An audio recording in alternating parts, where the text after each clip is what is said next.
Hello students, welcome to Gyan Tripti higher education channel. BSc final year के अंदर हमारा जो फर्स्ट बुक चल रही थी रिंग थ्योरी चल रही थी। रिंग थ्योरी के अंदर मैंने 2 यूनिट आपको कंप्लीट करवाए थे। उसी के अंदर सीक्वेंस के अंदर हम उसकी जो सेकंड बुक शुरू करने जा रहे हैं। फर्स्ट पेपर है ना, फर्स्ट पेपर मैंने स्टार्ट के अंदर मैंने रिंग थ्योरी बुक करवाई थी आपको, ठीक है। वो फर्स्ट पेपर था। फर्स्ट पेपर की मैंने एक बुक तो करवा दी थी रिंग थ्योरी, उसको मैंने पहले बोला था कि दूसरी जो बुक है उसकी लीनियर अलजेब्रा है, ठीक है। तो लीनियर अलजेब्रा आज हम शुरू करने जा रहे हैं। इसमें मैं एक यूनिट करवाने वाली हूँ आपको, 3 यूनिट्स आपके कवर हो जाएंगी एक पेपर के अंदर, ठीक है।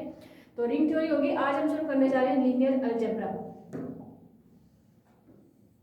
बहुत इजी से यूनिट करवाने वाली हूँ मैं आपको, ठीक है। और इस यूनिट में से पेट क्वेश्चन, एक बड़ा क्वेश्चन आपको मिलता है, ठीक है। इसलिए मैं ये यूनिट सबसे पहले करवा रही हूँ। लास्ट यूनिट है ये लीनियर अलजेब्रा की, ठीक है।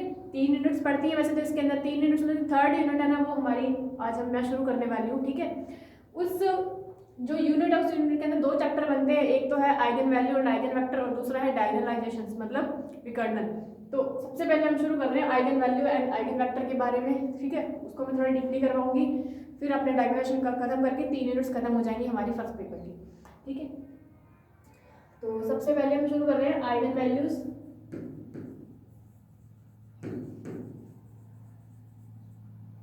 And eigen vector.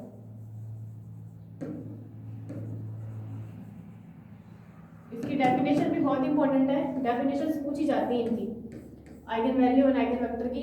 Define eigen value और आइगन वेक्टर, ठीक है। तो सबसे पहले हम पढ़ते हैं आइगन वैल्यू के बारे में। ये दोनों की इकट्ठी कंबाइंड फॉर्म में डेफिनेशन कर लेते हैं आइगन वैल्यू और आइगन वेक्टर की, ठीक है। डेफिनेशन कहती है, वो बोल रहा है कि एक तो चीज और है लीनियर अलजेब्रा के अंदर, ये थोड़ा बहुत तुम्हें पता होना चाहिए कि वेक्टर स्पेस क्या होता है, ठीक है, स्केलर क्या होता है, उसके लिए थोड़ा नॉलेज दे देती हूँ। वो बोल रहा है कोई भी मैपिंग अगर टी है जो बी से बी डैश के अंदर डिफाइन हो रही है, ठीक है, और बी से बी डैश के अंदर डिफाइन हो रही है ओवर फील्ड एफ। ये फील्ड वगैरह अपने रिंग थ्योरी में पढ़ चुके हैं, तो वही वाला फील्ड है ये। जैसे कोई भी मैपिंग है, ये बी और बी डैश 2 सेट है। कोई मैपिंग टी है जो बी से बी डैश के अंदर डिफाइन हो रही है किसी मैपिंग एफ के किसी फील्ड एफ के सापेक्ष, ठीक है। तो जब कोई भी सब स्पेस है, कोई भी वेक्टर स्पेस है किसी फील्ड एफ के सापेक्ष अगर वेक्टर स्पेस है तो उसको अपने लिखते हैं बी एफ से। ये थोड़ा ध्यान रखना कि वेक्टर स्पेस को किसके सापेक्ष है, किसी फील्ड एफ के सापेक्ष है। मतलब वेक्टर्स का स्केलर के साथ क्या लिया होता है, कॉम्बिनेशन। फील्ड के अंदर हमेशा अचर पड़े हुए होते हैं तो उनका कॉम्बिनेशन ही होता है एक तरीके से। ऑब्वियस सी बात है कि जब कोई अल्फा एलिमेंट होगा तो इसकी मैपिंग इधर हमें टी अल्फा करके मिलेगी। तो इस तरीके से मैपिंग्स मिलती हैं। तो वो जो टी होगा, ठीक है, टी कोई मैपिंग होती है, वो टी लीनियर ट्रांसफॉर्मेशन भी कहलाता है, ठीक है। लीनियर ट्रांसफॉर्मेशन कब कहलाएगा जब वो इस कंडीशन को सेटिस्फाई कर दे।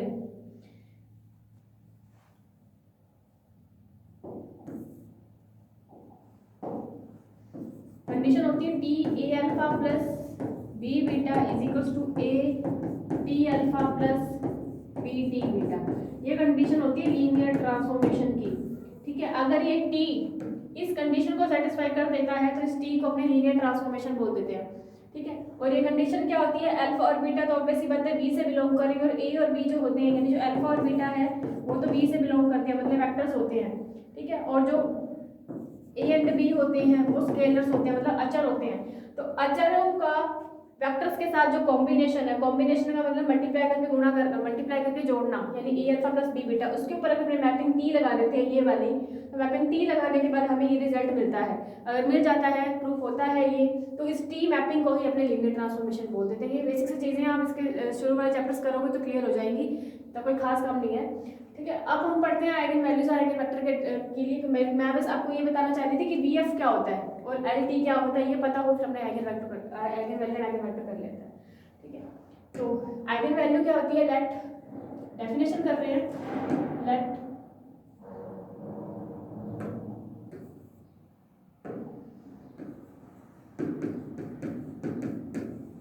Late V F be an n dimensional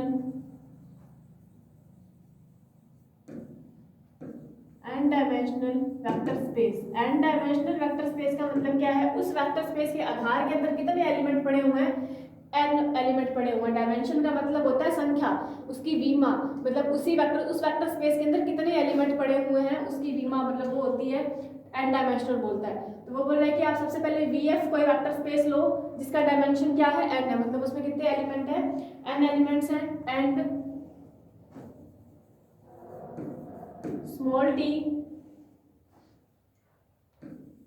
B a linear transformation. अभी मैं बता के गई हूँ लीनियर ट्रांसफॉर्मेशन जो t वाला है, मतलब ये वेक्टर स्पेस के अंदर जो t है वो t इस तरीके का है कि वो उस कंडीशन को सेटिस्फाई करता है, इसलिए उसने बोला है कि let t be a linear transformation.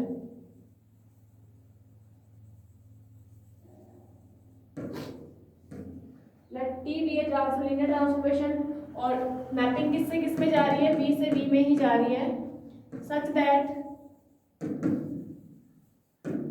tx is equal to lambda x. ये कंडीशन होती है, ये ध्यान रखना, tx is equal to lambda x, ठीक है। और यहाँ पे जो कैपिटल एक्स है, जो कैपिटल एक्स है वो तो नॉट इक्वल टू 0 है, और बिलोंग किससे कर रहा है, वो वेक्टर से बिलोंग कर रहा है, मतलब कैपिटल एक्स हमारा क्या है, कोई वेक्टर है, मैपिंग जा रही है b से b के अंदर, मतलब b से b में जा रही है, इसका मतलब दोनों तरफ वेक्टर्स हैं हमारे पास। अब उनमें से कोई एक वेक्टर उठा लिया आपने कैपिटल एक्स, और ये कंडीशन लगा दी tx बराबर है, वो बोला कि x के ऊपर अगर अपने मैपिंग लगाते हैं t, तो मैपिंग लगाने के बाद हमें वेक्टर के साथ कोई स्केलर लैम्डा मिलता है, ये लैम्डा लिखा हुआ है, ठीक है, कोई स्केलर लैम्डा मिलता है, ठीक है। देन लैम्डा इज कॉल्ड और लैम्डा यहाँ पे क्या है, स्केलर, ये भी लिख सकते हैं अपन। देन द स्केलर मतलब अचर, then the scalar lambda is called eigenvalue और लेटेंट रूट, इसका दूसरा नाम क्या है, लेटेंट रूट है, और इसको कैरेक्टरिस्टिक रूट भी बोलते हैं, कैरेक्टरिस्टिक रूट। मतलब लैम्डा को तीन चीजें बोलते हैं, तो आइगन वैल्यू, लेटेंट रूट और characteristic root of the linear transformation t, किसका, of linear transformation t, and capital X is called eigenvector corresponding to lambda. यहाँ पे जो कैपिटल X है उसको तो अपने क्या बोल देंगे, आइगन वेक्टर बोल देंगे, eigen vector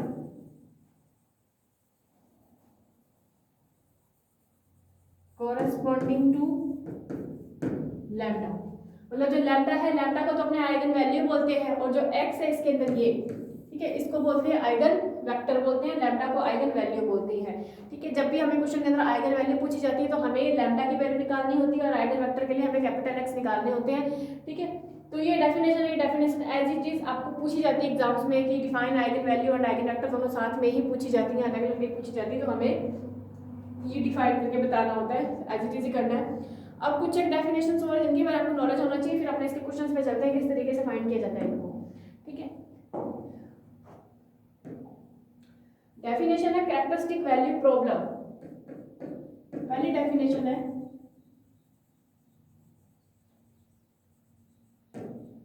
characteristic value problem. इसका शॉर्ट में बताते जा रही हूँ मैं क्या क्या होता है। ये कैरेक्टरिस्टिक वैल्यू प्रॉब्लम क्या होती है, वो होता है a minus lambda I x is equal to 0 को क्या बोलते हैं, कैरेक्टरिस्टिक वैल्यू प्रॉब्लम होते हैं। इस तरीके की प्रॉब्लम होती है, इस प्रॉब्लम को सॉल्यूशन आगे करते हैं, ठीक है। बाकी प्रॉब्लम किसको बोलते हैं, इसको a minus lambda I multiply x is equal to 0। इसको लिखने का तरीका आगे क्लियर कर लेंगे सेकंड डेफिनेशन के अंदर। सेकंड डेफिनेशन है हमारी characteristic matrix.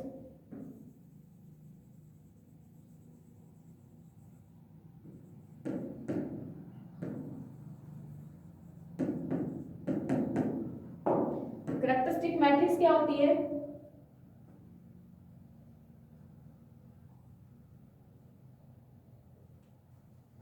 Matrix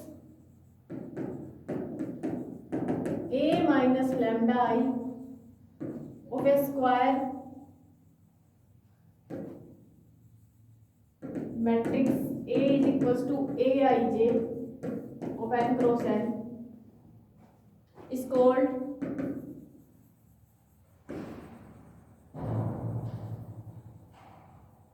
characteristic matrix.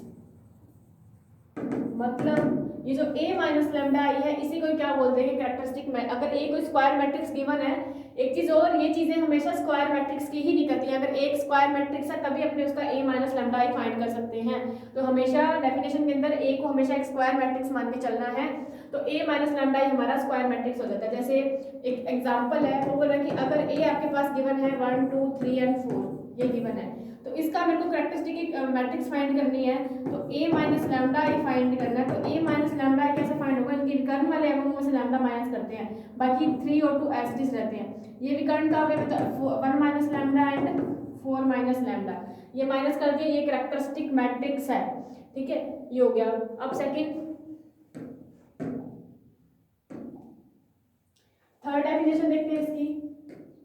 ठीक है, थर्ड डेफिनेशन है इसकी कैरेक्टरिस्टिक पॉलिनोमियल।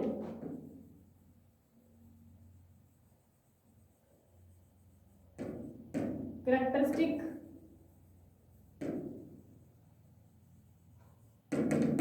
पॉलिनोमियल। ठीक है, कैरेक्टरिस्टिक पॉलिनोमियल क्या होता है कि द डिटरमिनेंट ऑफ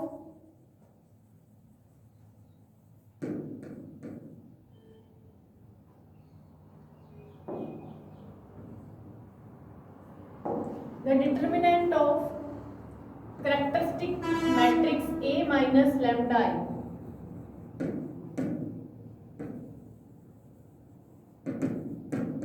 ये A minus lambda I just last definition में कह रहा है कि characteristic matrix A minus lambda I होगा इसका determinant, the determinant of characteristic matrix A minus lambda I is determinant of A minus lambda I होता है। ठीक है, ये अब वो बोल रहा है कि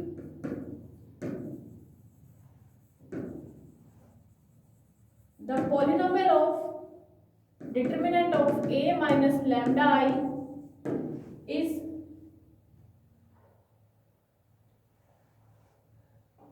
is a polynomial या is a characteristic polynomial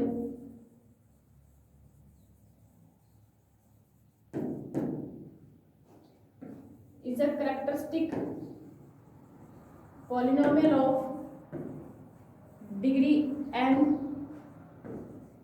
in lambda, मतलब लैम्डा के अंदर n डिग्री का एक पॉलिनोमियल होता है, उस पॉलिनोमियल को अपने कैरेक्टरिस्टिक पॉलिनोमियल बोल देते हैं। ठीक है, determinant of a minus lambda दे रखा है, उसको ओपन करेंगे तो कुछ ना कुछ मिलेगा। जैसे एग्जांपल में दे देती हूँ यहाँ पे a, मुझे जैसे वही लास्ट वाला एग्जांपल ले रही हूँ 1 2 एंड 3 4 दे रखा है। ठीक है, इसका सबसे पहले मैं क्या निकालूंगी, a माइनस लैम्डा आई यानी कैरेक्टरिस्टिक मैट्रिक्स निकालेंगे इसकी। ठीक है, जब इसकी कैरेक्टरिस्टिक मैट्रिक्स निकालेंगे तो निकलेगी 1 minus lambda 3 2 and 4 minus lambda, ये मैट्रिक्स। अब हमें निकालना है इसका डिटरमिनेंट, तो determinant of a minus lambda ही करना है, तो ये भी डिटरमिनेंट में लिखा जाएगा। अब इस डिटरमिनेंट को ओपन कैसे करते हैं, आपको आता है मैट्रिक्स से डिटरमिनेंट कैसे सॉल्व किया जाता है। 1 माइनस लैम्डा एक को बाहर रख लो, मल्टीप्लाई में 4 माइनस लैम्डा माइनस 6, इसको आप मल्टीप्लाई करके सॉल्व करोगे तो लैम्डा के अंदर एक पॉलिनोमियल मिल जाएगा, उस पॉलिनोमियल को अपने क्या बोलते हैं, कैरेक्टरिस्टिक पॉलिनोमियल बोलते हैं। इजी सी डेफिनेशन है इसकी। ठीक है, ये मैंने एग्जांपल के थ्रू पे आपको बता दिया कि क्या है। Next characteristic equation. ठीक है, नेक्स्ट आती है डेफिनेशन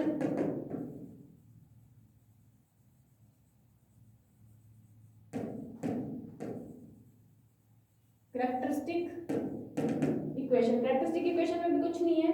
ठीक है, आपको क्या करना है कि जहां पर आपने क्या करते हैं, यहाँ पर लिख देंगे जो मैट्रिक्स दे रखी है, if A is a square matrix, मतलब A अगर कोई एक स्क्वायर मैट्रिक्स है एंड A माइनस यहाँ पे लिख देंगे determinant of A minus lambda की जगह पर आपको सिर्फ x लेना है। क्या लेना है, x लेना है। A minus x I is equal to 0, मतलब क्या करना है आपको, जो भी अपने पीछे डिटरमिनेंट निकाला ना, कैरेक्टरिस्टिक पॉलिनोमियल निकाला, उसके इक्वल में सिर्फ 0 रख दिया करो। ठीक है, उसके इक्वल में 0 रख देंगे, इक्वल में 0 रखने के बाद पॉलिनोमियल के इक्वल में 0, इसका मतलब उसका सॉल्यूशन कर सकते हैं, x की वैल्यू आ जाएगी। वही हमारा क्या होता है, कैरेक्टरिस्टिक इक्वेशन होती है। वैल्यू नहीं निकालनी, उस इक्वेशन तक छोड़ना, और वो हमारी कैरेक्टरिस्टिक इक्वेशन होती है। एक एग्जांपल लेते हैं यहाँ पर, वो बोल रहे हैं कि अगर A आपको दे रखा है 1 3 एंड 3 1, ये दे रखा है, तो हमें a माइनस एक्स निकालना है, तो a माइनस एक्स का डिटर्मिनेंट करेंगे जब, तो 1 माइनस एक्स 3 1 माइनस एक्स, ठीक है। इसको सॉल्व करेंगे तो 1 माइनस एक्स की स्क्वायर माइनस 9, इसको ओपन करो और इक्वल में क्या करना है, इसके 0 करना है, ठीक है। तो सॉल्व करेंगे 1 plus x square minus 2x minus 9 is equal to 0, तो यहाँ से x square minus 2x minus 8 is equal to 0। तो ये हमारा कैरेक्टरिस्टिक पॉलिनोमियल होता है, सिर्फ लैम्डा की जगह पर एक्स पुट करना होता है और कुछ भी नहीं, ठीक है। ये कैरेक्टरिस्टिक इक्वेशन होगी। एंड लास्ट डेफिनेशन है स्पेक्ट्रम की, जो कि बहुत इंपॉर्टेंट है।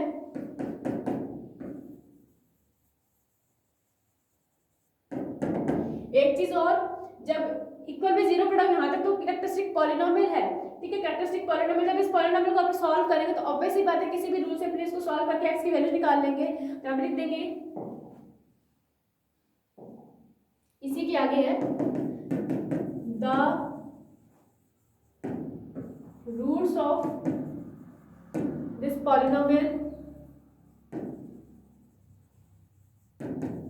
Is called characteristic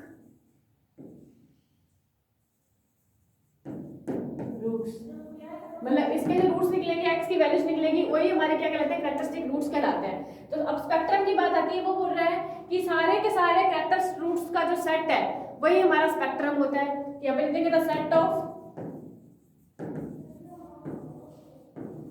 all characteristic roots, मतलब सारे के सारे कैरेक्टरिस्टिक रूट्स का सेट। अब इसकी उसको जब सॉल्व करेंगे अपन, ठीक है, इस इक्वेशन को ले लियो एग्जांपल, पूरा करना है x square minus 2x minus 8 equal to 0। इसको जब सॉल्व करेंगे तो सॉल्व करके मेरे को क्या मिलेगा, plus 2x minus 4x minus 8 is equal to 0, ठीक है। एंड इसके x की वैल्यू कितनी आ जाएगी, x plus 2 and x minus 4, तो x की वैल्यू माइनस 2 एंड 4। अभी x equal to minus 2 and 4 मिल रहा है, तो माइनस 2 एंड 4 को एक सेट में लिख देंगे, तो set s is equal to minus 2 4 इस तरीके से। तो इस सेट को अपने क्या बोल देंगे, स्पेक्ट्रम बोल देंगे। इसको क्या बोल देंगे, स्पेक्ट्रम। मतलब जितने भी रूट्स निकलते हैं उसको एक सेट में डाल दो, वो सेट ही हमारा स्पेक्ट्रम कहलाता है, ठीक है। तो ये थी कुछ एक डेफिनेशन जिनका आगे यूज आने वाला है। नेक्स्ट एक थ्योरम है कैली हैमिल्टन थ्योरम, ठीक है, जो कि बहुत इंपॉर्टेंट है। इसमें क्वेश्चन भी पूछे जाते हैं, ठीक है, और क्वेश्चन के साथ साथ इसका प्रूफ भी कई बार पूछ लिया जाता है। तो ये मैं आपको नहीं करवा रही, ये जो कैली हैमिल्टन थ्योरम है मेरी लेक्चर सीरीज में आप जाकर देखना, मैंने कैली हैमिल्टन थ्योरम करवा रखी है। लेक्चर सीरीज में पीछे जाकर देखोगे तो मैंने एक पूरा एक्यूरेट प्रूफ विद क्वेश्चन सब करवा रखा है। तो कैली हैमिल्टन आप थ्योरम वहीं से करोगे, ठीक है। वहाँ पे मैंने साफ साफ लिखा हुआ Cayley Hamilton state and proof Cayley Hamilton theorem, ठीक है। उसका स्टेटमेंट भी है, प्रूफ भी है, क्वेश्चंस भी है, सब है। तो आपको एज इट इज वहाँ से देखनी है। लेक्चर सीरीज के अंदर मेरी पीछे के लेक्चर्स में कुछ टाइम पहले ही मैंने करवाई थी, वहाँ आप जाकर देखोगे तो मैंने कैली हैमिल्टन थ्योरम करवा रखी है। एज इट इजी आपको इसी में करना, वहाँ पर मैंने बीएससी फर्स्ट ईयर के अंदर वो करवाई हुई है। आपको यहाँ पर सेम एज इट इज यही पूछी गई है, तो उसका प्रूफ सेम ही है, तो दोनों में सेम तरीके से ही करना है। तो आपको यहाँ जो करना है कैली हैमिल्टन, वो वही वाला करना है जो मैंने पहले करवा रखा है। मैं डायरेक्ट कैली हैमिल्टन के क्वेश्चंस पे चल रही हूँ। कैली हैमिल्टन का थोड़ा सा मैं आपको बेसिक बता देती हूँ कि क्या करना होता है। कैली हैमिल्टन थ्योरम कहती है कि इसकी जो भी कैरेक्टरिस्टिक पॉलिनोमियल है ना, ठीक है, उसके अंदर आपको क्या करना है, लैम्डा की जगह पर उस जो भी गिवन मैट्रिक्स ए है उसको पुट करके देखना होता है। वो पुट करने के बाद ये चेक करना होता है कि क्या जो स्क्वायर मैट्रिक्स ए है उस कैरेक्टरिस्टिक पॉलिनोमियल को सेटिस्फाई कर रही है या नहीं कर रही। सेटिस्फाई करने का मतलब है कि उस पॉलिनोमियल के अंदर हमें क्या करना होता है, लैम्डा की जगह पर ए पुट कर करके सॉल्व करना होता है। उसकी वैल्यू 0 आनी चाहिए, ठीक है। उसकी वैल्यू अगर 0 आ रही है, इसका मतलब वो कैली हैमिल्टन थ्योरम को सेटिस्फाई कर रहा है, ठीक है। इसमें मैं क्वेश्चन देती हूँ कैली हैमिल्टन पे, प्रूफ आपको वहीं से ही करना है, आप जाके देख लीजिएगा। कोई प्रॉब्लम हो तो आप तब पूछ सकते हो, मैं यहाँ क्लियर कर दूंगी, ठीक है। प्रॉब्लम लेते हैं इस पे एक, वो बोल रहे हैं कि मैट्रिक्स ए गिवन है हमें,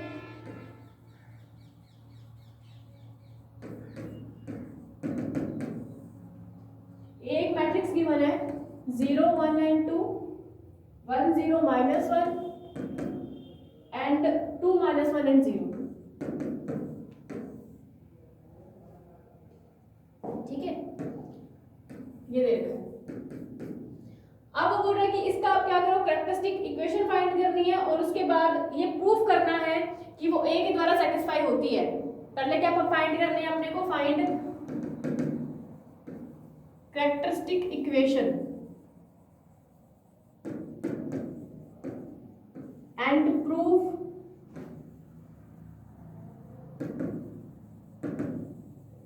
this satisfied by A.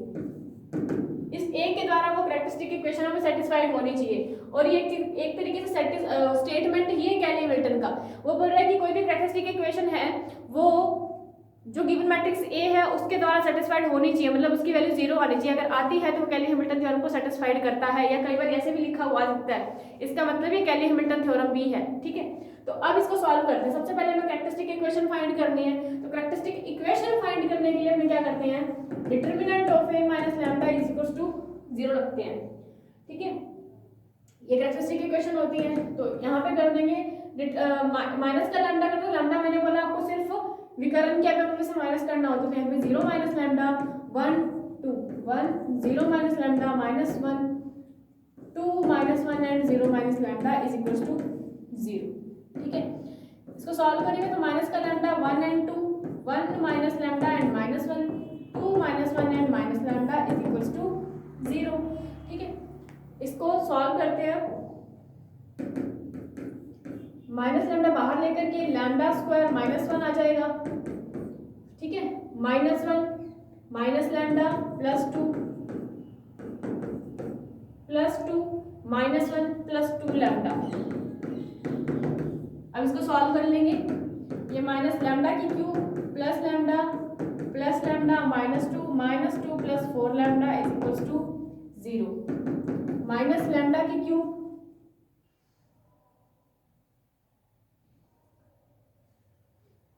Minus lambda की क्यूब 2 लैम्डा हो गया, 2 लैम्डा और 4 लैम्डा 6 लैम्डा माइनस का 4 इज इक्वल्स टू 0। ये मिल गया। अब इसको माइनस कॉमन ले लेते हैं तो लैम्डा की cube -6 lambda + 4 is equals to 0। इसको सॉल्व करते हैं। सॉल्व करने के लिए वही तरीका आपका क्या कि इसमें लैम्डा की कोई वैल्यू पुट करके देखो, इसकी वैल्यू 0 मिलनी चाहिए। तो किस पे मिल रही है 0 वो देखते हैं।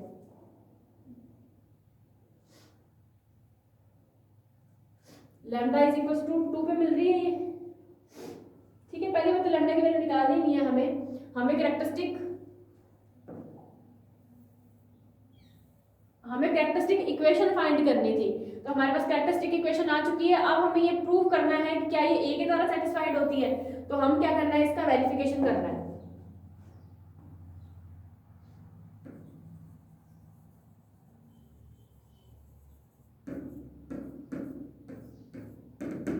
वेरिफिकेशन के अंदर क्या करना होता है, इस हमें प्रूफ करना है कि कैरेक्टरिस्टिक इक्वेशन है वो ए के द्वारा सेटिस्फाइड होती है। तो हम इस लैम्डा की जगह पर ए पुट करना है। तो ए की क्यूब -6a + 4 इक्वल में क्या आना चाहिए, 0 आना चाहिए। इक्वल में क्या आना चाहिए, 0 आना चाहिए। तो हम इसका एलएचएस लेके चलते हैं, एलएचएस को सॉल्व करते हैं। एलएचएस के अंदर हमें चाहिए ए की क्यूब।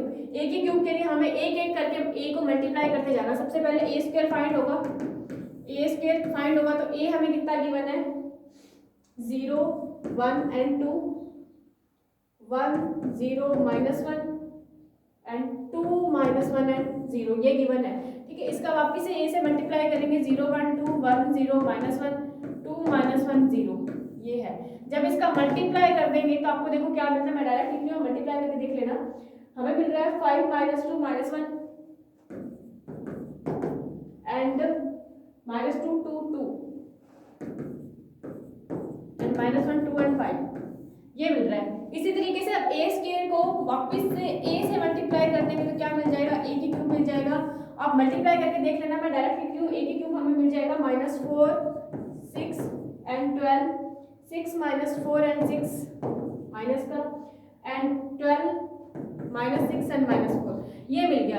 अब ये सारी की सारी वैल्यूज हमें इसके अंदर पुट कर देनी है जो भी हमारा एलएचएस था। ठीक है,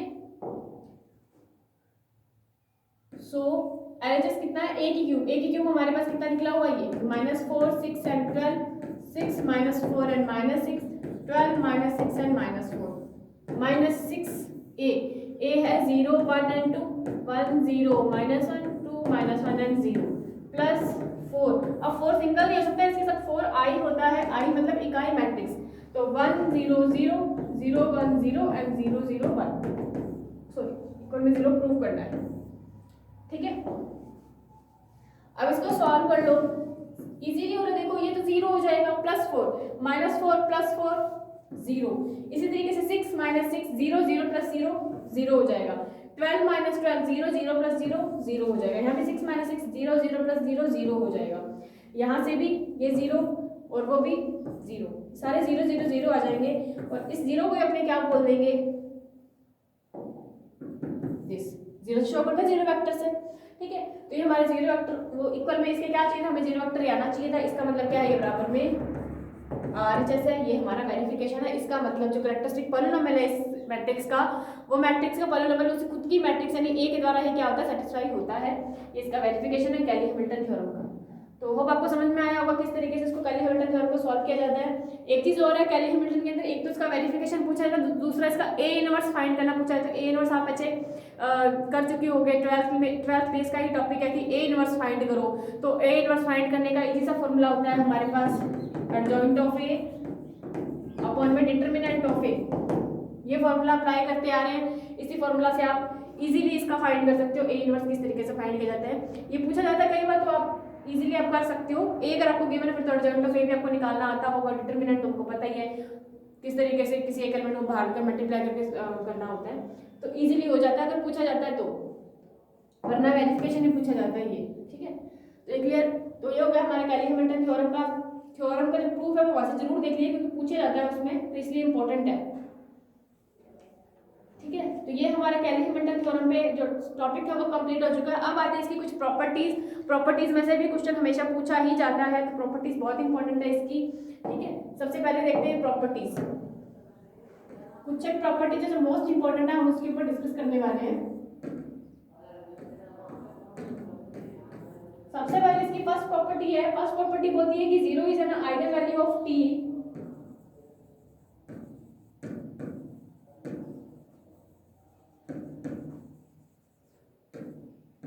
zero is an eigen value of t, तो प्रूफ करो t इज नॉट इनवर्टिबल।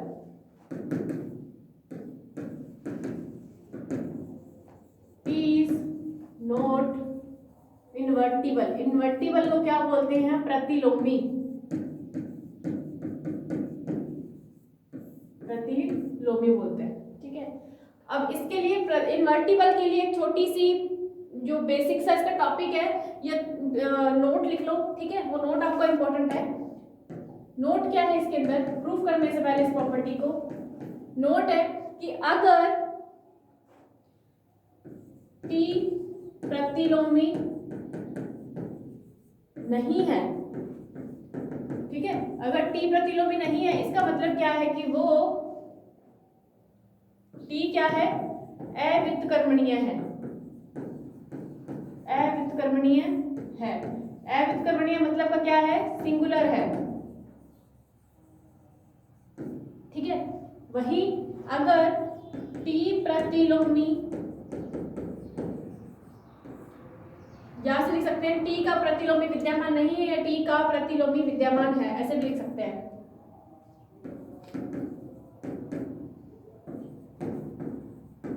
एक ही बात है, t का प्रतिलोमी विद्यमान है तो इसका मतलब क्या होगा, t व्युत्क्रमणीय होगा। t क्या होगा, व्युत्क्रमणीय होगा। व्युत्क्रमणीय को बोलते हैं नॉन सिंगुलर। ये थोड़ा ध्यान रखना क्योंकि इस प्रॉपर्टी के अंदर ये चीजें यूज आने वाली हैं कि अगर वो t का प्रतिलोमी विद्यमान नहीं है तो वो t अव्युत्क्रमणीय होता है, अगर t का प्रतिलोमी विद्यमान है तो वो t व्युत्क्रमणीय होता है। ये चीजें आपको ध्यान रखनी है। अब आते हैं इसकी प्रॉपर्टी पे। ठीक है,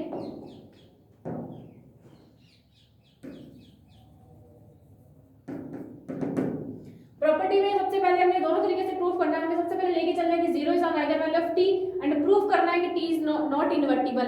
फिर सेकंड सफिशिएंट कंडीशन का हम लेके चलेंगे t is not invertible and proof करेंगे कि 0 is an eigen value of t। तो सबसे पहले हम इसकी नेसेसरी कंडीशन लेके चलते हैं। नेसेसरी कंडीशन, नेसेसरी कंडीशन के अंदर हम ये लेके चलेंगे कि आइगन वैल्यू 0 उसकी आइगन वैल्यू है t की और प्रूफ करेंगे कि वो इनवर्टिबल नहीं है।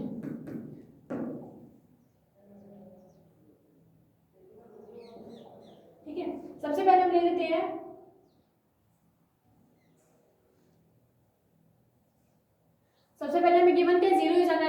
टी, यहाँ पे लिखेंगे if 0 is an eigenvalue of t and let, हमें क्या लेट करना है कि कोई कैपिटल एक्स कोई वेक्टर लेट कर लो या फिर अल्फा लेट कर लो, ठीक है।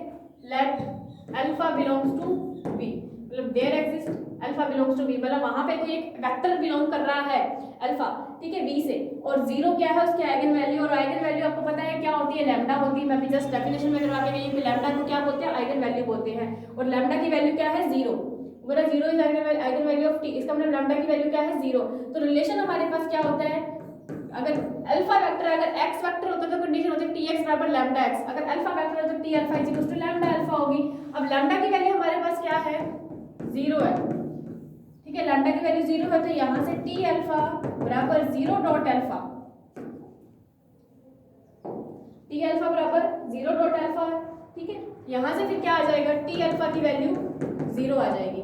अब टी अल्फा की वैल्यू जीरो आ जाएगी, तो यहाँ इस केस में चलते हैं व्युत्क्रमणीय में आपको इसके अंदर ये भी चीज पता होना चाहिए कि व्युत्क्रमणीय और अव्युत्क्रमणीय क्या है, क्योंकि इनका मतलब भी तो पता होना चाहिए, सिंगुलर नॉन सिंगुलर क्या होता है। सिंगुलर नॉन सिंगुलर का मतलब क्या होता है कि ए के डिटरमिनेंट की जो वैल्यू है वो इक्वल टू जीरो आनी चाहिए, और इसका नॉन सिंगुलर का मतलब क्या होता है, डिटरमिनेंट की value not equal to zero आनी चाहिए। ये केस आपको पता होने चाहिए, बहुत पहले पढ़ चुके हैं हम, 12th क्लास में था ये, ठीक है। तो अब हमारे पास टी अल्फा बराबर जीरो आया, बराबर जीरो, इसका मतलब ये कौन सा केस है, सिंगुलर का केस है, क्योंकि इक्वल में जीरो आ रहा है। तो सिंगुलर के केस के लिए हम यहाँ पे क्या लिख देंगे, दिस इंप्लाइज दैट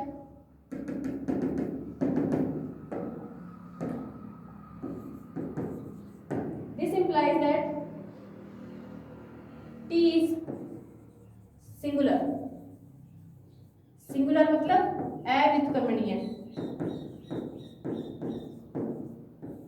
अगर वो अव्युत्क्रमणीय है इसका मतलब उसका टी का प्रतिलोमी विद्यमान नहीं है, तो हम यहाँ पे ये लिख सकते हैं कि टी प्रतिलोमी, दिस इंप्लाइज दैट कि T is not invertible.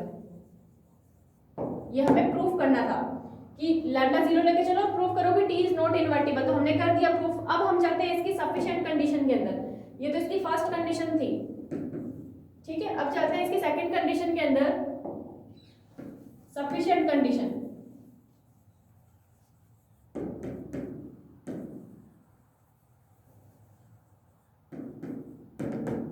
Sufficient condition के अंदर हमें लेके चलना है कि टी इज नॉट इनवर्टिबल, और प्रूफ करना है कि उसकी आइगन वैल्यू कितनी है, जीरो है।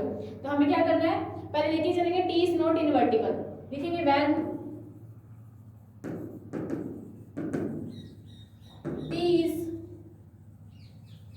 नॉट इनवर्टिबल, अगर टी इनवर्टिबल नहीं है, ठीक है, और इसका मतलब क्या है, इस केस में चलो टी इनवर्टिबल नहीं है, इसका मतलब क्या है, टी सिंगुलर है, तो लिखेंगे यहाँ पे when T is not invertible, ठीक है, इसका मीन क्या है, T is singular.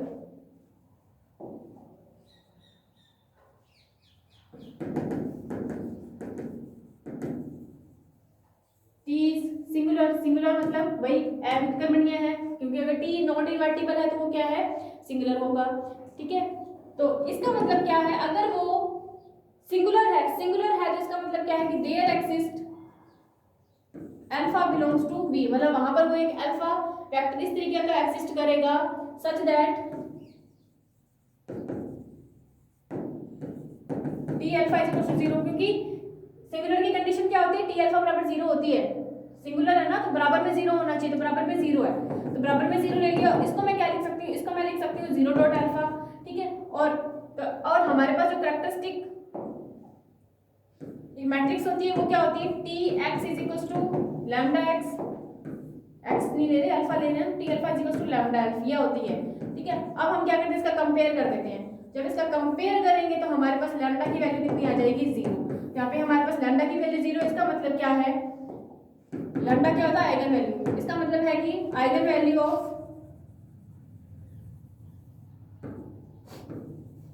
T is zero. ये प्रूफ करना था, अगर टी इनवर्टिबल नहीं है तो प्रूफ कीजिए कि उसकी आइगन वैल्यू क्या है, जीरो होती है। तो ये हमारी प्रॉपर्टी प्रूफ हो चुकी है। वो आपको समझ में आया होगा किस तरीके से। और ये प्रॉपर्टी बहुत इंपॉर्टेंट है, पूछी जाती है। और ये जो मैंने बीच में नोट लिखवाया है, नोट आपको क्वेश्चन में नहीं करना है, आपको साइड में लिख के रख लेना कि हाँ इस प्रॉपर्टी के अंदर ये नोट ही यूज हुआ, क्योंकि अगर ये समझ में ये पता नहीं होगा तो फिर आप ये प्रॉपर्टीज नहीं कर सकते, क्योंकि इसलिए ये नोट इंपॉर्टेंट है थोड़ा सा। तो आपको इस तरीके की कुछ और प्रॉपर्टी मिल जाएंगी, इन्वर्टिबल वाली देखना आप उसमें तो मिल जाएगी, तो आपको वहीं से करनी है ये, ठीक है। और अभी नेक्स्ट कुछ एक प्रॉपर्टी और रह रही है, उसके बारे में हम नेक्स्ट लेक्चर में डिस्कस करेंगे। 2-3 प्रॉपर्टीज को खत्म करके हम इस प्रॉपर्टीज का सेशन खत्म कर देंगे और क्वेश्चन लेंगे आइगन वैल्यू और आइगन वेक्टर पे। तो हो सकता है मैं नेक्स्ट लेक्चर के अंदर इसको कंप्लीट करवा दूं, वरना 1-2 लेक्चर्स के अंदर हम ये चैप्टर कंप्लीट करने वाले हैं आइगन वैल्यू और आइगन वेक्टर का, ठीक है। बाकी जो भी फिर हमारा रह जाएगा डायगोनलाइजेशन के अंदर, हमारे विकर्णन रह जाएगा। विकर्णन रहने के बाद हमारा जो 3 यूनिट्स तो कंप्लीट हो जाएंगी फर्स्ट पेपर के अंदर, फाइनल ईयर के अंदर, ठीक है। तो इसके अब इससे रिलेटेड जो भी क्वेश्चन आपको मिलते हैं, कैली-हैमिल्टन थ्योरम आपको जरूर से लास्ट लेक्चर के अंदर देखनी है। उससे रिलेटेड जो भी क्वेश्चन आपको सारे के सारे क्वेश्चन ट्राई करके देखने हैं। कोई प्रॉब्लम होगा थ्योरम के अंदर आप वहीं कमेंट बॉक्स में सजेस्ट कर सकते हैं इसी लेक्चर के अंदर, ठीक है। बाकी करते हैं नेक्स्ट लेक्चर के अंदर। Thanks for watching.